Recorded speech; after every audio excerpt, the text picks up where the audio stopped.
मैं धर्मवीर आचार्य।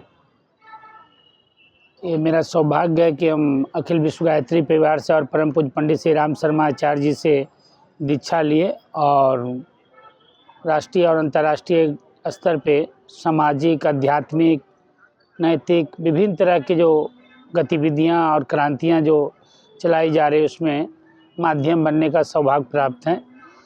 इस आयोजन के माध्यम से खासकर देश के राजधानी दिल्ली में जो हो रहा है इतना विराट 251 कुंडीय गायत्री महायज्ञ, इसके बहुत सारे बिंदु हैं, बहुत सारे उद्देश्य हैं, लेकिन सबसे बड़ा चीज़ आपको बताना चाहेंगे कि इतनी सरलता सहजता शायद कहीं देखने को मिले आपको, जिसमें सनातनी होना चाहिए। कोई जाति पाति, कोई ऊंच नीच, किसी तरह का भेदभाव नहीं है, सबों के लिए समान व्यवस्था है, सबों के लिए आहुतियाँ देने का अवसर है।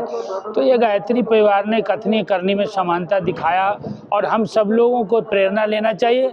और आज विविध जो अनेक तरह की जो विरोधाभासें चल रही है, जो विकृतियाँ फैली हुई है, उसमें गायत्री परिवार के विशेष परम पूज्य गुरुदेव पंडित श्री राम शर्मा आचार्य जी के जो विचार हैं, जो उनके लेखनी हैं, अनेक माध्यमों से उसको आज सार्थकता की आवश्यकता है कि परम श्रद्धेय देश के लोकप्रिय प्रधानमंत्री माननीय नरेंद्र मोदी जी का जो संकल्प है भारत को विश्व गुरु बनाने का, सनातन धर्म को जन जन तक पहुंचाने का, उसमें आप एक उपयोगी स्वयंसेवक, कार्यकर्ता, सिपाही, जहां भी मौका मिले, अवसर मिले, आप तमाम लोगों से इन चैनल के माध्यम से, इन समाचारों के माध्यम से आग्रह है, निवेदन है कि आप ये अपना योगदान दें। निश्चित रूप से आप सौभाग्यशाली होंगे।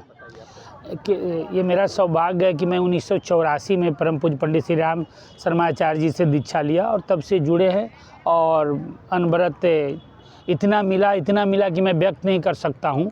अब रही बात आपका कि वेद का, तो गायत्री माता को वेद माता कहा गया। गायत्री मंत्र से बढ़ के दुनिया में कोई मंत्र नहीं है। तो गायत्री को जो सिद्ध किया परम पूज्य पंडित श्री राम शर्मा आचार्य जी ने, उनको अलग अलग माध्यमों से लोगों को सरलता पूर्वक समझाने के लिए, बताने के लिए, जोड़ने के लिए कहा गया।